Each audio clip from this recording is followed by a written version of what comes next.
Hello friends, मैं हूं आपका दोस्त असीमानंद और आप देख रही हैं आपका अपना यूट्यूब चैनल हमारी बगिया।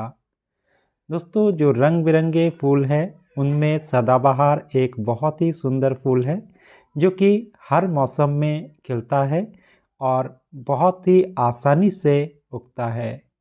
दोस्तों, आजकल सदाबहार के बहुत सारे कलर मार्केट में आ गए हैं।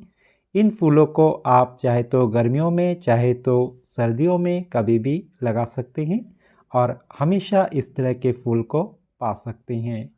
तो चलिए आज बात करते हैं इस सदाबहार फूल के ऊपर। दोस्तों, अगर हम देसी सदाबहार की बात करें तो इस तरह के जो पिंक कलर के सदाबहार है लगभग हर घर में होता ही है और इसके अलावा ये जहाँ तहाँ कहीं भी उग आते हैं। और कई बार तो मैंने देखा है दीवारों के अंदर से जहाँ सीमेंट बजरी होती है तो उसके अंदर से भी अपने आप निकल आते हैं और वहाँ ना तो उसको पानी की ज़रूरत पड़ती है, ना किसी तरीके के खाद की, ना मिट्टी की, और फिर भी फूल आते रहते हैं। ये एक बहुत ही आसानी से उगने वाला प्लांट है जो कि लगभग हर महीने फूल देता है। चाहे सर्दी हो या गर्मी, हमेशा ये फूल देते रहते हैं। वहीं दूसरी ओर आजकल मार्केट में काफ़ी सारे कलर के हाइब्रिड सदाबहार भी आ गए हैं, जिसमें ये जो रेड कलर आप देख रहे हैं ये काफ़ी खूबसूरत है और ये जो फूल है ये भी लगातार बना हुआ रहता है पूरे साल भर। गर्मियों में, बरसात में इसके फूल तो बहुत बड़े बड़े होते ही हैं, लेकिन सर्दियों में भी इसके नए नए प्लांट नर्सरी में आपको मिल जाएंगे और बिल्कुल इस समय भी उसमें फूल आए हुए हैं। हालांकि इस समय फूल का जो साइज़ है गर्मियों के मुकाबले थोड़ा सा छोटा होता है, लेकिन फूल खिलते ज़रूर हैं। जनवरी में हो सकता है कि कुछ दिन के लिए फूल बहुत ही कम हो या बहुत छोटे साइज़ के हो, लेकिन फिर से उसी पौधे में ग्रोथ होने लगती है फरवरी के बाद से और फिर जो है उसमें फूल खिलने लगते हैं। इस तरह के जो सफ़ेद रंग के सदाबहार है ये भी देसी वैरायटी में है और ये भी आम घरों में हमें आसानी से मिल जाता है। इस फूल को चाहे तो आप इसके बीज से लगा सकते हैं, चाहे तो इसकी कटिंग लेकर के भी लगा सकते हैं। इस मौसम में अभी भी अगर आप इसके कटिंग को लगा देंगे तब भी ये ग्रो कर जाएगा। लेकिन बहुत ज़्यादा जब सर्दी पड़ जाए दिसंबर के महीने में या जनवरी के महीने में, तो इस समय जो ग्रो होना होता है नए पौधों का ब्रांचेस से या बीज से, तो उस समय थोड़ा सा मुश्किल होगा। लेकिन इस समय आप लगा सकते हैं और अगर आसपास आपके नर्सरी है तो वहाँ से इन पौधों को ला सकते हैं। दोस्तों, अगर आप नर्सरी से इन फूलों को लाते हैं तो आपको काफ़ी सारे कलर चॉइस मिलेंगे, लगभग 8-10 तरह के कलर आपको मिल जाएंगे और मल्टी कलर भी मिल जाएगा, यानी कि बीच में कहीं सफ़ेद और जो किनारे का रंग है वो दूसरा होगा, कहीं पर बीच में रेड कलर होगा तो किनारे का रंग सफ़ेद होगा। तो इस तरह के जो डबल शेड वाले फूल होते हैं काफ़ी अच्छे लगते हैं। तो इनको ला करके आप अपने घर में एक लाइन से लगा सकते हैं या एक जगह पर अगर एक पॉट में 2-3 अलग-अलग अपोजिट कलर के पौधे लगा देंगे तो भी देखने में ये काफ़ी सुंदर लगेगा। दोस्तों, इस पौधे की मिट्टी को बनाना भी बहुत आसान है। एक भाग वर्मी कंपोस्ट या किसी भी तरह का कंपोस्ट आप ले सकते हैं और एक भाग मिट्टी का और एक भाग रेता या राइस हस्क या कोकोपीट कुछ भी आपके पास हो तो उसको ले लें, जिससे कि मिट्टी थोड़ी सी भुरभुरी बन जाए और इनको लेकर के मिक्स करके आप पौधे को नर्सरी से ला करके लगा सकते हैं।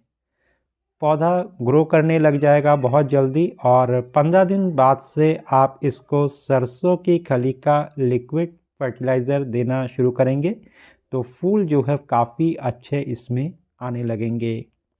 जो भी फूल सूख जाए उसको आप तोड़ते रहें और अगर आप अपने पौधे को बहुत ज़्यादा घना करना चाहते हैं और बहुत सारे ब्रांचेस चाहते हैं तो बीच बीच में ऊपरी जो ब्रांचेस है उसमें पिंचिंग करते रहें।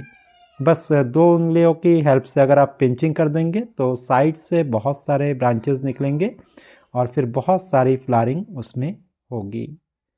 एक चीज़ और आपको ध्यान रखना पड़ेगा ज़्यादा फ्लावरिंग के लिए, वो है इसके बीजों का। दोस्तों जब इसमें फ्लावर हो जाता है तो उसके बाद वहाँ से बीज बनने लग जाता है, जो कि लंबी लंबी फलियों की तरह होता है। इन बीजों को आपको तोड़ते रहना है इस तरीके से, और इन बीजों को अगर आप नहीं तोड़ते हैं तो फिर फ्लावरिंग कम हो जाएगी। क्योंकि कोई भी पौधा जिसमें जब बीज बनने लग जाता है तो पौधे अपनी पूरी एनर्जी को बीज में इन्वेस्ट करना शुरू कर देता है।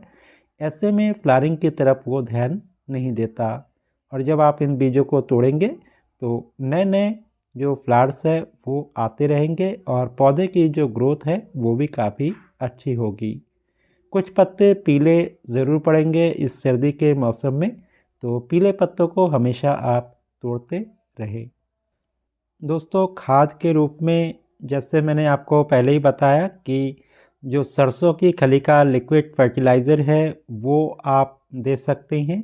इसके अलावा केले के छिलके का लिक्विड फर्टिलाइज़र और सब्जियों के छिलके का लिक्विड फर्टिलाइज़र, इनको आप देते रहें, जिसके बारे में मैं लगभग हर वीडियो में कहता हूं कि ये बहुत ही आसान फर्टिलाइज़र है और बिल्कुल घर में बन सकते हैं और लगभग फ्री में ही ये सब तैयार हो जाते हैं। केवल सरसों की खली का जो फर्टिलाइज़र है तो उसके लिए थोड़ा सा सरसों की खली आपको मार्केट से लेना होता है।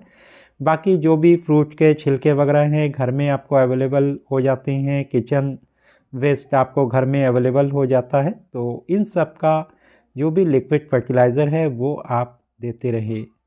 चाहे तो आप महीने में एक बार एनपीके का यूज़ कर सकते हैं अपने पौधे में, आधा चम्मच के लगभग, और वो भी पॉट के बिल्कुल किनारे किनारे से। तो सर्दियों के मौसम में काफ़ी अच्छी फ्लावरिंग इससे होने लगेगी। दोस्तों जो पोटाश है काफ़ी अच्छी भूमिका निभाता है किसी भी पौधे में फ्लावरिंग के लिए और फ्रूटिंग के लिए। इसलिए हो सके तो जो ऑर्गेनिक पोटाश है अपने घर में वो भी आप खरीद करके रख सकते हैं। ऐसे तो मार्केट में रासायनिक पोटाश भी मिलता है, लाल पोटाश होता है, तो उसका भी यूज़ किया जा सकता है। लेकिन मोस्टली जो कि हम होम गार्डनर होते हैं, छत पर गार्डनिंग करते हैं, तो बार बार मिट्टी को बदलना हमारे लिए काफ़ी चैलेंजिंग होता है। नई मिट्टी कहाँ से लाए, तो इसलिए अगर अपनी मिट्टी को अच्छा रखना चाहते हैं तो मार्केट से भी जो भी जैविक खाद है उसको ही खरीदें, या जो ऑर्गेनिक प्रोडक्ट्स है उसको ला करके अपने पौधों में यूज़ करें। चाहे तो उसका स्प्रे करें, चाहे उसको मिट्टी में डालें। तो इससे आपकी जो मिट्टी है वो हमेशा अच्छी बनी रहेगी और कभी भी आपको फिर नई मिट्टी अपने गार्डन के लिए लाने की ज़रूरत नहीं पड़ेगी। उम्मीद है दोस्तों सदाबहार के बारे में आज जो भी छोटी सी जानकारी मैंने आपको दी है आपको अच्छी लगी होगी, और अब आप भी अपने घर में इस पौधे को ज़रूर लगाएंगे। आज के लिए बस इतना ही, फिर मिलते हैं एक नए वीडियो में। तब तक के लिए दीजिए विदा और देखते रहिए हमारी बगिया।